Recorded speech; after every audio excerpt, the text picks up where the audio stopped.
Welcome to Stitch Lab. Today, we're going to be talking about hemming. We'll discuss the basic steps and common considerations, then experiment with a few special techniques and feet that can make hemming easier. And we have a very special guest, Instagrammer Brad Schultz. So let's get started. To the lab! Hi, I'm Amanda Carestio. I'm Kate Zaynard. And I'm Meg Healy. We are the hosts of the Sew and Tell podcast, and we are very excited to start a new series for you called Stitch Lab. In each episode, we are going to cover essential techniques and present inspiring experiments. I need to put my safety glasses on for this experiment. Aha. Oh, great! Wonderful! That was a lot harder than I thought it was going to be. Wow! Welcome to Stitch Lab.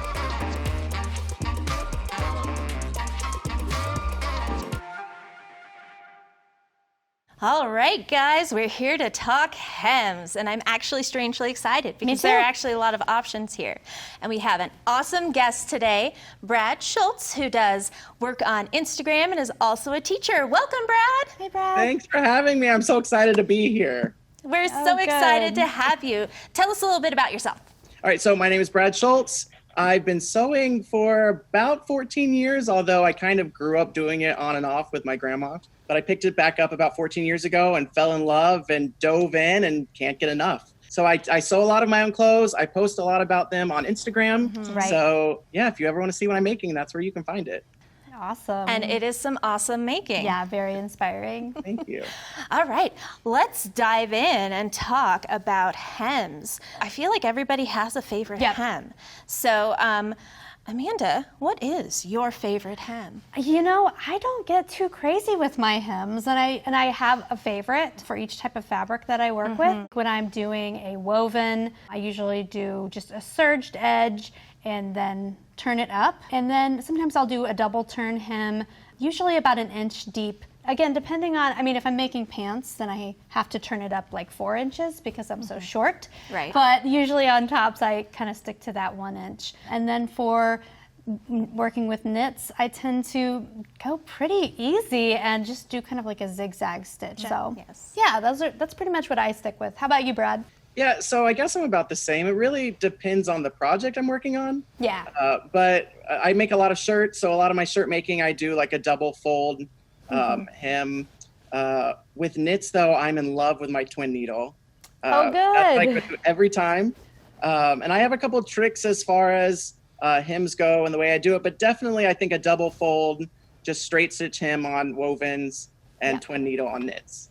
Awesome. Well, I'm not going to say anything particularly different here, actually. I often turn up once or twice on wovens, and on knits, I like to use my double needle if I can, but one of my favorite knit fabrics is a rayon jersey, and it tends to be very wiggly, and it does not take a double needle well. So that's usually a kind of a wide, long zigzag, which seems to work best with that particular fabric. But yeah, other than that, pretty classic, turn it up, stitch it down. Yeah. Well, we can experiment a little bit today and see if there are any other ones that we want to bring in. All right, well, there are several other different kinds of hems that you can do, and there are some feet that exist to facilitate that. One of the hems that I used a lot when I was costuming is the blind hem. The other one we're going to cover today is the rolled hem foot, which you feed your fabric into and it folds it around and then puts it in place for you to stitch it down. It's a little tricky, but a lot of fun. Yeah, I tend to not use super drapey, like lighter weight fabric that you use with that foot. So I haven't experimented with it very much. Because you know me, I'm always sewing linen, so. Yep. I've used the rolled hem foot before, but really when it comes to curved hems, I struggle with the rolled hem foot. Yeah. I've tried and tried, but I always get little tucks and imperfections. Yeah. And I'm a perfectionist. Well, how do you deal with that? How do you get your perfect curved hem? So I use something called Steam a Seam. And I use specifically Steam a Seam Light 2. And it's just a lighter version. And I iron that against the raw edge of my hem. And then so it's a fusible tape with a paper backing. I iron it down, but I don't pull the backing off yet. I leave the paper on and I fold that and I crease my fabric and iron it right against that paper edge. So by leaving the paper backing on, it gives me a nice crisp fold all the way around the hem. I fold it one more time and still use the paper backing to get that second roll. Then I go back, peel off the paper backing, and my creases are already shaped. So I just fold it back over. It's a little bit tacky. I iron it down. My hem is in place, and then all I have to do is run it through my sewing machine. That was a really handy tip. I think Yeah, we have it to try was. that. Brad, any other tools or tips that you can share with us? There's actually one more product I use, and it's very similar to Steam a Seam. It's called Wonder Tape, and the reason I like this one is I use it on knits because when you wash it, it washes away. So you get you get the same hold and the same backing to crease your knits and to put your hem in place. You can sew it in place, and then when you wash it, it washes away, and you get the stretchability back in your knits. Also, something really great about it is it gives a little bit of stability. So when you are sewing with a twin needle, you don't get as much of channeling, or you don't get really that curvy stretched hem as much. It helps some with that. So I love it. And for years, I used Steam a Seam on my knits. It's just about, I guess, the past year, I started using the Wonder Tape, and I love it. That's a great tip because I definitely have the channeling problem when I use my twin needle. You know, I was thinking about it, and I feel like it's really worth it to kind of come back and try some of these other hem techniques because I think by the time I'm to the hemming part of my sewing process, I kind of poop out and I want to finish it Ready to be quickly. finished. You just want to be done. But I can already tell this is going to be good for me to kind of recommit to that part of the process because it is really important and it really impacts the overall look of your garment.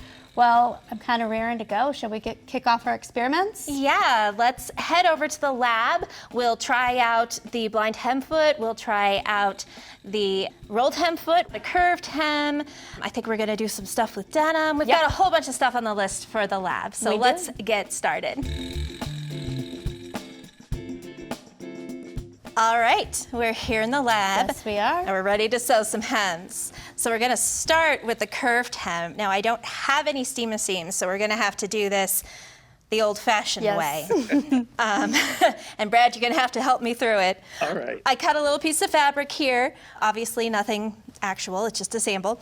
I put a kind of a light curve on it. I didn't want to challenge myself too much, but it should be enough to show the technique. All right, so where do I start? All right, so the first thing I would do is I would do like a basting stitch. And, and at least for this hem, to use a basting stitch, I know I'm calling it that, but I would just use a regular stitch length because I found what it does is it really makes creasing that small edge much easier. It gives you a line that the fabric's gonna fold much easier. And I just feel like it makes everything a little more smooth in the end. All right, so I have my basted stitch. It's about a 1/4 inch. I think it might be a little wide. Might be closer to 3/8, but that's okay. So now I press, right? So that would be the next thing I do is I'd use that stitching line with the iron, and the stitching line really helps you press it over in a nice even fashion. So I'd press it right against the stitching line. Okay. All right. I feel like that fabric would make a really nice shirt. Yes, this fabric is right up Amanda's alley, which I knew when I picked it. Aw, shucks. That stitching line really helps too. So when you fold the hem back, if you fold it back and then kind of roll it a little toward the stitching line, you can really get a nice crease right against the line. And it just gives a tactile sensation, for lack of a better word. For me, it definitely helps me find that line and keep it even. Yeah, it's pressing really, really nicely So and smooth. easily. That is a pretty smooth curve so far. So what's my next step? Next step would be just one more fold.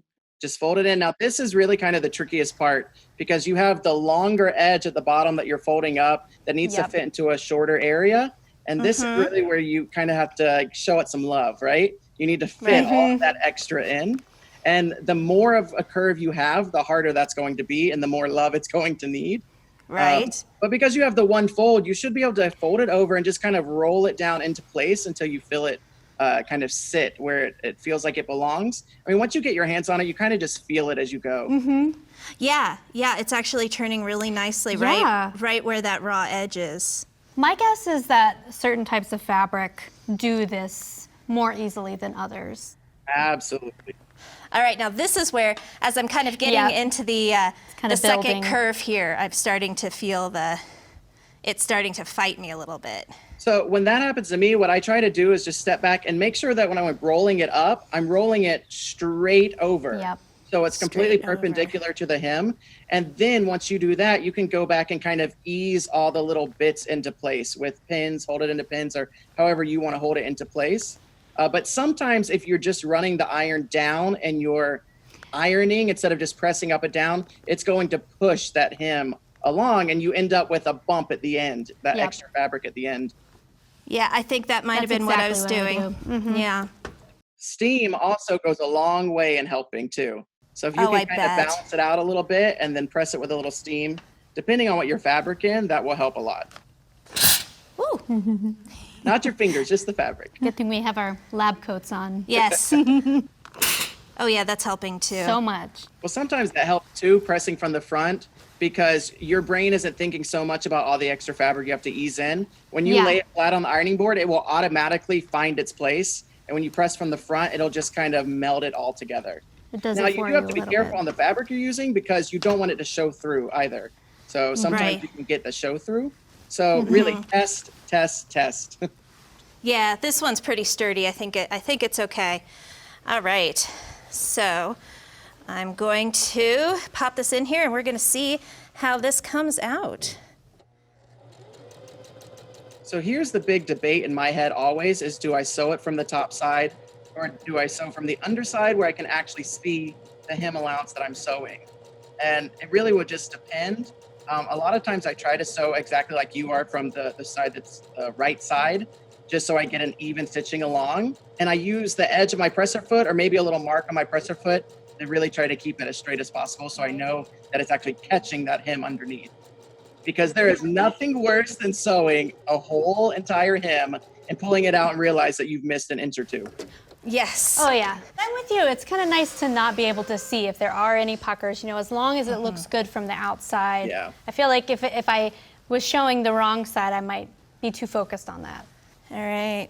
So there's my That wrong looks side. great. I don't think I missed anything. No. It's a little wobbly, but I bet some pressing could get that. I bet steam will take that right out. That's All right. really neat and tidy. Yes, it is. Awesome. Thank you so much for all the tips, Brad. I think I'm feeling better about curved hems for sure. Okay, one of the first things that happens when you tell someone that you sew is they ask you to hem their pants. Ah, yes. And then maybe you start making your own pants and you need to hem them. And there are a couple of tools that will make your life easier, especially if you're working with a thicker bottom weight fabric like this denim. When you are crossing the seam, when you're hemming jeans, your foot can get caught. And you can kind of see that has happened here. My stitching is really irregular. I was stitching along here. My foot kind of got tripped up by this really thick, bulky seam, so my stitches are really close together. Came across the top, and I was coming over the other side, and the stitches got really long, and then the back of the foot got caught on the seam, and my stitches got short again until I was completely off of this seam. I'm going to flip it over, and you can kind of see back here how much bulk is in that seam, especially if you're making pants and you've pressed the seam to the back. That's quite a few layers to stitch through. So luckily there is a tool that can help you get over that hump, and it's called a hump jumper. That's just one of its names. Chances are this came with your sewing machine. You can also find these at your local craft store.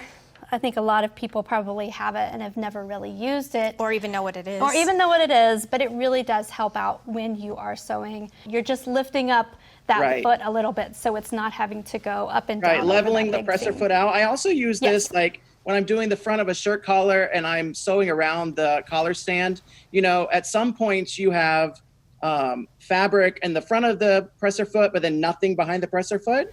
Yeah. So I put fabric or a hump jumper or something in the back just to level it out, and you get much nicer stitches and much more even stitches along this curve and this corner right here along the front.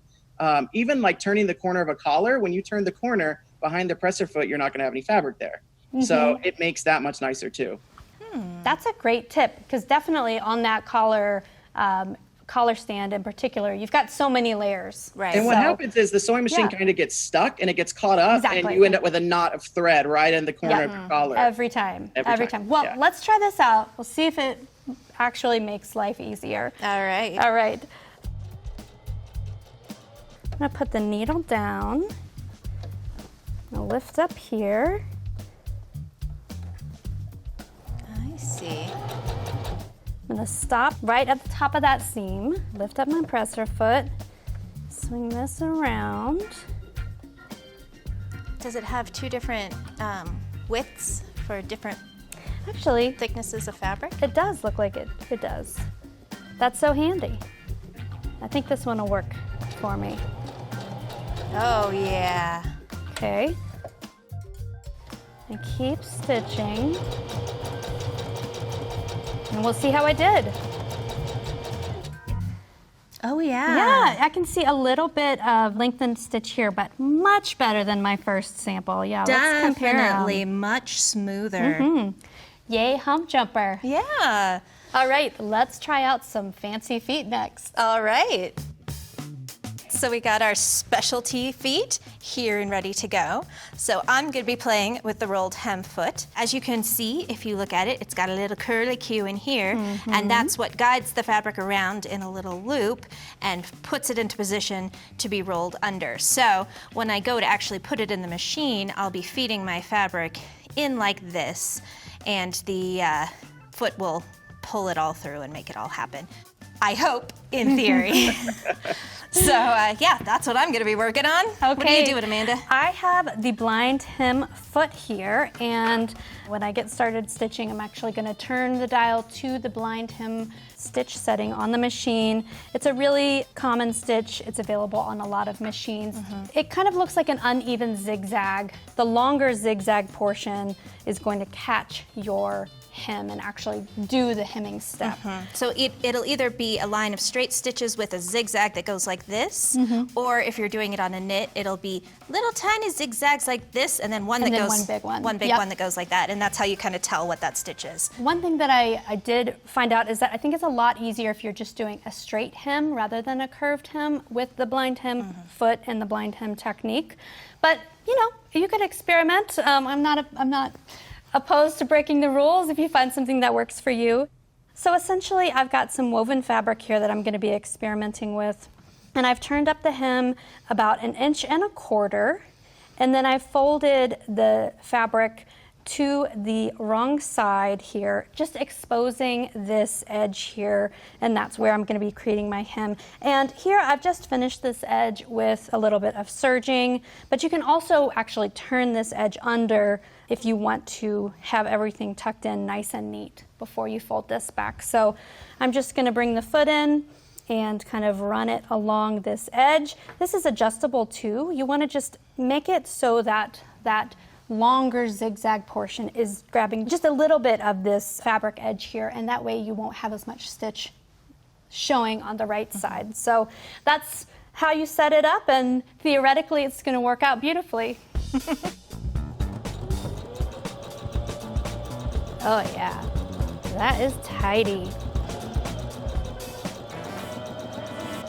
All right, so I think mine turned out pretty well. Yeah. I got this really pretty, like very precise little rolled hem here. Now, I kind of lost track of how it was feeding when I got to this part, so it didn't actually roll. So that's something to know when you're working with that foot. Pay close attention how it's feeding in.